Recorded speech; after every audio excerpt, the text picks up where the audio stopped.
सभा की 5 सीटों के लिए मतदान होने हैं। विधानसभा में ये वोट डाले जाएंगे। सुबह 9 बजे से शाम 5 बजे तक वोट डाले जाएंगे। शाम 5 बजे के बाद नतीजे भी सामने आएंगे। राज्यसभा की 5 सीट पर रेस में 6 उम्मीदवार हैं। 5वीं सीट पर असल मुकाबला माना जा रहा है। तो देखिए, सभी 243 विधायक शाम के 5 बजे तक वोट डाल पाएंगे।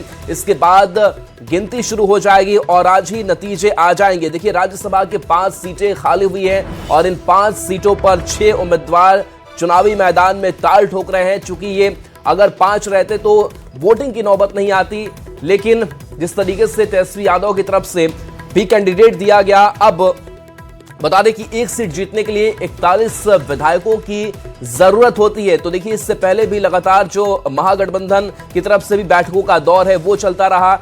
AIMIM की तरफ से भी ये कह दिया गया है कि हम महागठबंधन को समर्थन देने जा रहे हैं। तो जो AIMIM के विधायक है, BSP के विधायक है, वो भी होटल में ही उनको रोक करके रखा गया और होटल से वो सीधे मतदान करने के लिए पहुंचेंगे। तो आज बता दें कि बेहद ही महत्वपूर्ण दिन है राज्यसभा चुनाव को लेकर। राज्यसभा की 5 सीटें हैं जिसके लिए मतदान किया जाना है। और इससे पहले रविवार की बात करें तो रविवार को भी जो सियासी सरगर्मी है वो लगातार बढ़ी रही और लगातार अलग अलग जगहों पर बैठकों का सिलसिला चलता रहा। तो बिहार में आज राज्यसभा की 5 सीटों पर चुनाव हो रहा है। राज्यसभा की 5वीं सीट जीत दर्ज करने के लिए NDA और महागठबंधन में जोर आजमाइश जारी है।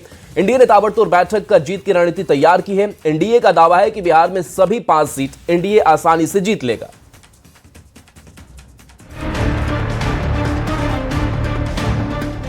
राज्यसभा की 5 सीट पर जीत के लिए NDA पूरी तरह से तैयार है। NDA ने जीत की रणनीति तैयार कर ली है।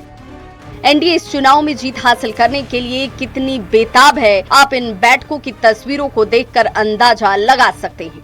बिहार की सभी 5 सीटों पर जीत दर्ज करने और महागठबंधन को मात देने के लिए NDA की कई बैठकें हुई। JTU के राष्ट्रीय कार्यकारी अध्यक्ष संजय झा के आवास पर BJP के बड़े नेताओं की बैठक के बाद ताबड़तोड़ मंत्री लेशी सिंह के आवास, मंत्री मदन सिंह के आवास और डिप्टी CM सम्राट चौधरी के आवास पर बैठकों का दौर चला। फिर विजय चौधरी के आवास पर NDA की बड़ी बैठक हुई। बैठकों के साथ मॉक पोल का भी दौर चला। वोटिंग की बारीकियों को समझने और तकनीकी गलतियों से बचने के लिए मॉक पोल का आयोजन किया गया। NDA का दावा है कि बिहार में सभी 5 सीट NDA आसानी से जीत लेगा।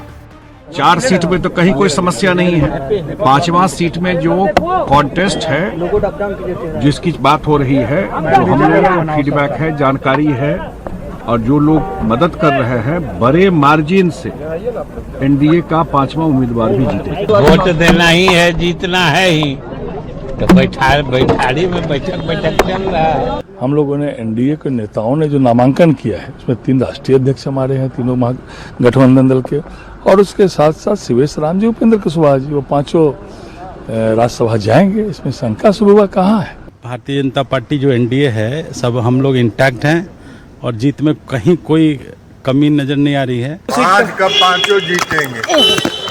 अब हटा लीजिए, 5 का 5 जीतेंगे। राज्यसभा की 5 सीट के लिए सोमवार को चुनाव होने हैं, लेकिन लड़ाई कहां है, जिसके लिए NDA से लेकर महागठबंधन में महामंथन का दौर जारी है। दरअसल NDA की ओर से BJP ने 5वीं सीट के लिए शिवेश कुमार को उम्मीदवार बनाया है। इसी सीट के लिए RJD ने एक बार फिर अमरेंद्रधारी सिंह को मैदान में उतारा है। इसी सीट पर NDA को 3 जबकि महागठबंधन को 6 विधायकों के समर्थन की दरकार है। अब राज्यसभा चुनाव के नतीजे ही बताएंगे 5वीं सीट किसके नाम होती है।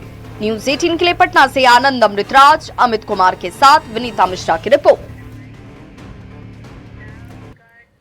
और इस बीच पटना से बड़ी खबर, जहां BJP के राष्ट्रीय अध्यक्ष पटना पहुंचे हैं। नितिन नवीन पटना पहुंच चुके हैं। राज्यसभा चुनाव में नितिन नवीन उम्मीदवार है। वोटिंग के दौरान मौजूद नितिन नवीन रहेंगे। विधानसभा में नितिन नवीन मौजूद रहेंगे। तो नितिन नवीन जो BJP के राष्ट्रीय अध्यक्ष, और अब उन्हें राज्यसभा भी भेजा जा रहा है। नितिन नवीन की अगर बात करें तो इस राज्यसभा चुनाव में BJP उम्मीदवार हैं और BJP के अध्यक्ष भी हैं और सियासी सफर का एक लंबा अनुभव नितिन नवीन रखते हैं, जो पटना पहुंच चुके हैं।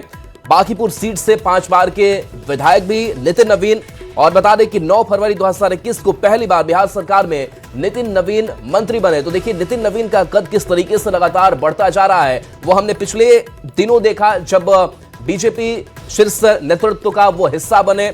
राष्ट्रीय स्तर की राजनीति अब कर रहे हैं, लगातार बिहार आना जाना भी हो रहा है और इन सब के बीच अब राज्यसभा भी नितिन नवीन जा रहे हैं। और देखिए कांग्रेस की बात करें तो कांग्रेस सांसद अखिलेश सिंह का बयान इस बीच की कांग्रेस के 4 विधायक गायब होने पर उन्होंने बयान दिया है। जिनका गायब है वो दिखाई नहीं पड़ रहा है, सबका हलक सूखा हुआ है, ये अखिलेश सिंह दावा कर रहे हैं एनडीए को लेकर। किसी की चिंता मत करिए, महागठबंधन के उम्मीदवार का जीतना उतना ही निश्चित है जितना मृत्यु निश्चित है। जो विधायक नहीं है वो हमारे घर पर बैठे हुए हैं। अभी विधायक क्या पहुंच गए? अभी यहाँ पर नहीं, 4 विधायक गायब है कांग्रेस के अखिलेश जी कहा जा रहा है। अरे भाई उधर 20 तो गायब है तो आप लोगों को दिखाई नहीं पड़ रहा है, सबका हलफ सूखा हुआ है। यहाँ जब MIM और बसपा सब आ गया, लोगों सब किसी की चिंता मत करिए, महागठबंधन के उम्मीदवार का जीत उतना ही निश्चित है जितना मृत्यु निश्चित है। नहीं, ट्रेसलेस हो गए, उस पर क्या कहिए? हाँ ट्रेसलेस है, सब मेरे घर पे बैठा हुआ है, चिंता मत करिए। 4 के 4 बैठे हैं। हाँ और क्या, तो यहाँ है। क्या राज्यसभा चुनाव में तेजस्वी यादव को महागठबंधन विधायकों के टूट का डर सता रहा है? राज्यसभा चुनाव से पहले महागठबंधन के विधायकों को होटल पनाश में ठहराया गया। होटल से ही सभी विधायक सीधे विधानसभा वोट करने के लिए जाएंगे। महागठबंधन विधायकों को होटल पनाश में ठहराने पर एनडीए ने तंज कसा है। एनडीए का कहना है कि तेजस्वी को अपने गठबंधन के विधायकों पर भरोसा नहीं है। ये रिपोर्ट आपको दिखाते हैं। राज्यसभा चुनाव में जीत के लिए रणनीति सिर्फ एनडीए में ही नहीं महागठबंधन में भी बनाई जा रही है, क्योंकि 5वीं सीट पर आरजेडी की प्रतिष्ठा दांव पर लगी है। पार्टी ने अमरेंद्रधारी सिंह को एक बार फिर राज्यसभा की रेस में उतारा। ऐसे में आरजेडी हर हाल में 5वीं सीट पर जीत हासिल करना चाह रही है। महागठबंधन के सामने सबसे बड़ी चुनौती अपने विधायकों और एकजुट रखना है। ऐसे में महागठबंधन के तमाम विधायकों को पटना के होटल पनाश में ठहराया जा रहा है और यहीं से सोमवार को ये विधायक वोट करने के लिए सीधे विधानसभा जाएंगे। आरजेडी का दावा है कि कोई क्रॉस वोटिंग नहीं होगी। आरजेडी ने AIMIM के समर्थन का भी दावा किया। आरजेडी का दावा है कि AIMIM के समर्थन से महागठबंधन के एक प्रत्याशी की जीत तय है। हमने एक लाइन में कहा कि सारे लोग ही इंटैक्ट हैं, सत्ता पक्ष के पास संख्या बल नहीं है, वो जो खेला करे उसको करने की छूट है। हमारे पास जो संख्या बल है 202 उधर है और 202 के रेस्ट जो है वो इधर है और उतना ही चाहिए, तो वो चीजें तो स्पष्ट है ना। नहीं भाई ऐसा होता है, आप सामने में देखा कि मैं आया गया, ये कोई थोड़ी है। ये विचारधारा पे चलने वाले लोग हैं, विचारधारा के लोग एकजुट है, एकमुश्त है, इसलिए हमारी पार्टी और हमारे क्या कहते हैं उम्मीदवार जीतेंगे। विधायकों का समर्थन है, बिल्कुल है।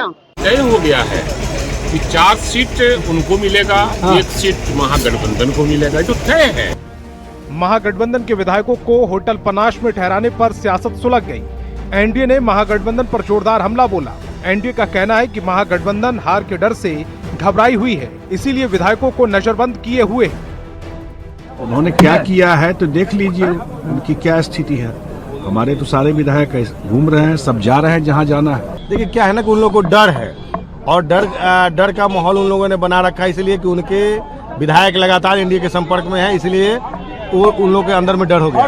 होगा, बिल्कुल होगा, 100% होगा। नजरबंद कर दिया गया है। अरे जिनको विधायकों पर विश्वास नहीं है वो होटल में रखते हैं। 5वीं सीट पर जीत के लिए एनडीए और महागठबंधन के बीच जोर आजमाइश जारी है। आरजेडी को क्रॉस वोटिंग का डर सता रहा है, इसीलिए आरजेडी ने महागठबंधन के तमाम विधायकों को होटल पनाश में ठहराया है। दूसरी तरफ एनडीए का भी कहना है कि क्रॉस वोटिंग होना तय है। ऐसे में राज्यसभा की 5वीं सीट पर सियासी लड़ाई दिलचस्प हो गई है। न्यूज 18 के लिए पटना से आनंद अमृतराज, अमित कुमार, धर्मेंद्र कुमार के साथ विनीता मिश्रा की रिपोर्ट। और देखिए इस राज्यसभा चुनाव में AIMIM ने महागठबंधन को समर्थन करने का ऐलान कर दिया है। AIMIM के 5 विधायक आज महागठबंधन उम्मीदवार अमरेंद्रधारी सिंह के समर्थन में वोट करेंगे। एआईएमआईएम के प्रदेश अध्यक्ष अख्तरुल ईमान ने बड़ा बयान दिया है। वहीं महागठबंधन के उम्मीदवार एटी सिंह ने दावा किया है कि एआईएमआईएम के विधायकों का समर्थन उन्हें मिल चुका है। बीएसपी का समर्थन भी मिलेगा।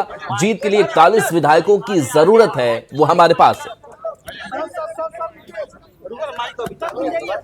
साहब यहाँ दावत इफ्तार आए थे, उनकी गुजारिश हुई है, एमआईएम ने उनकी गुजारिश को कबूल किया है और एमआईएम उनके हक में वोट करेगी। वोट करी, बड़ा बयान दे रहे हैं। आपको लग रहा है कि आपके रणनीति एक ही है। राज्यसभा के इलेक्शन में कोई बड़ी रणनीति का मामला नहीं है, एमएलए को वोट देने हैं। तो हमारे 5 एमएलए जो है राजद के उम्मीदवार एडी सिंह साहब के हक में फैसला कर चुके। सारे सेकुलर फोर्सेस एक साथ हैं और ये देश को विभाजन से बचाने का इलेक्शन है और हम लोग सब मजबूती से बिहार को भी आगे बढ़ाने का कोशिश करेंगे तेजस्वी जी के नेतृत्व में और हम लोग मेहनत करके और हमें ये जीतने का पूरा उम्मीद है क्योंकि हमारे पास 41 नंबर के विधायक हैं। सर बीएसपी का भी समर्थन मिल गया आप लोगों जी, सबका समर्थन है। ठीक है, थैंक यू। बिहार में राज्यसभा की 5 सीट पर रेस में 6 उम्मीदवार हैं। ऐसे में असल मुकाबला 5वीं सीट पर है। आप भी 5वीं सीट का सियासी गुणागणित समझिए, जिसके लिए पूरी सियासी कसरत चल रही है।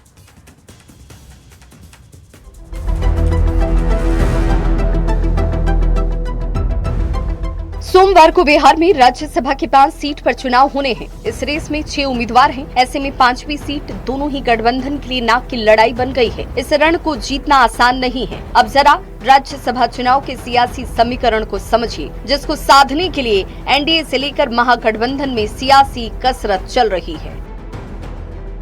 राज्यसभा चुनाव का गणित क्या कहता है, जान लीजिए। बिहार में राज्यसभा की 5 सीट पर चुनाव है। हर सीट के लिए 41 एमएलए का वोट जरूरी है। एनडीए के पास कुल विधायकों की संख्या 202 है। एनडीए के लिए राज्यसभा की 4 सीट आसान है। 4 सीट के लिए कुल 164 एमएलए जरूरी है। 5वीं सीट के लिए एनडीए के पास सिर्फ 38 एमएलए हैं। 5वीं सीट के लिए एनडीए के पास 3 एमएलए कम है। इसी 5वीं सीट के लिए बिहार में घमासान है। एआईएमआईएम के 5, बीएसपी के 1 एमएलए अहम बन गए हैं। आईआईपी विधायक बन सकते हैं किंग मेकर। बिहार में असल मुकाबला इसी 5वीं सीट पर है। बिहार में जेडीयू से सीएम नीतीश कुमार और रामनाथ ठाकुर राज्यसभा उम्मीदवार हैं। बीजेपी से नितिन नवीन और शिवेश राम राज्यसभा उम्मीदवार हैं, जबकि आरएलएम से उपेंद्र कुशवाहा प्रत्याशी हैं। वहीं आरजेडी से अमरेंद्रधारी सिंह किस्मत आजमा रहे हैं। बिहार विधानसभा में एनडीए की 202 सीट है। बीजेपी के 89 विधायक, जीटीयू के 85 विधायक, एलजेपीआरवी के 19 विधायक, हम के 5 और आरएलएम से 4 विधायक हैं। वहीं विधानसभा में महागठबंधन के 35 विधायक हैं, आरजेडी के 25, कांग्रेस के 6, सीपीआईएमएल के 2, सीपीएम के 2 और आईआईपी से 1 विधायक। अन्य की बात करें तो एआईएमआईएम के 5 विधायक और बीएसपी के 1 विधायक हैं। अन्य के जो 6 विधायक हैं, यही राज्यसभा की 5वीं सीट पर किंग मेकर की भूमिका निभाने वाले हैं। Bureau report, news 18।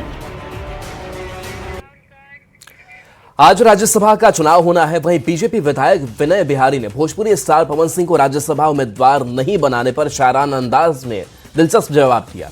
कहा, नाराज होकर जाएंगे। कहा, गाना गाने वाला कभी नाराज नहीं होता।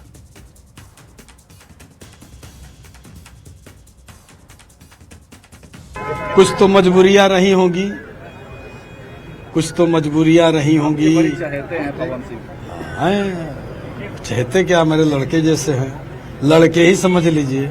लेकिन कुछ तो मजबूरियां रही होंगी। आदमी यूं ही बेवफा नहीं होता। रात का इंतजार कौन करे, दिन में क्या नहीं होता। नाराज है क्या पवन सिंह?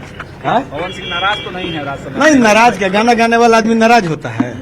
वो गाने में अपना मस्त है, व्यस्त है अपने काम में। बढ़ते आगे, निर्वाचन आयोग ने बंगाल, असम, तमिलनाडु, केरल और पुडुचेरी में विधानसभा चुनाव की तारीखों का ऐलान कर दिया है। मुख्य निर्वाचन आयुक्त ज्ञानेश कुमार ने प्रेस कॉन्फ्रेंस में इन राज्यों में चुनावी कार्यक्रम की घोषणा की। असम, केरल, तमिलनाडु और पुडुचेरी में 1 चरण में और पश्चिम बंगाल में 2 चरणों में मतदान होंगे।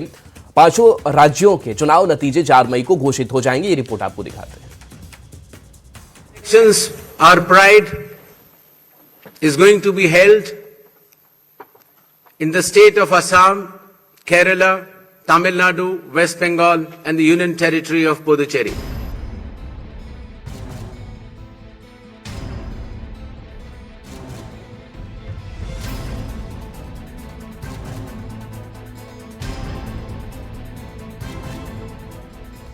जिस घड़ी का इंतजार था वो इंतजार आज खत्म हुआ।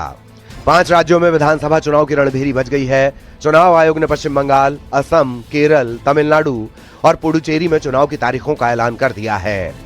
पश्चिम बंगाल में 2 चरणों में मतदान होगा। पहले फेज में 152 सीट पर 23 अप्रैल को वोट डाले जाएंगे। वहीं दूसरे फेज में बंगाल की 142 सीटों पर 29 अप्रैल को वोटिंग होगी। असम में एक चरण में 9 अप्रैल को सभी 126 सीट पर मतदान होगा। केरल में भी 9 अप्रैल को सभी 140 सीटों पर वोटिंग होगी। तमिलनाडु में एक चरण में 23 अप्रैल को 234 सीटों पर वोट डाले जाएंगे। पुडुचेरी में 9 अप्रैल को सभी 30 सीटों पर जनता मतदान करेगी। 4 मई को सभी 5 राज्यों के चुनावी नतीजे घोषित होंगे। The festival of elections, our pride, is going to be held in the state of Assam, Kerala, Tamil Nadu, West Bengal and the Union Territory of Puducherry. The total electors are 17.4 crores and the assembly constituencies are 824. The number of polling stations is roughly 2.19 lakhs and the electoral machinery would consist of roughly 25 lakh personnel.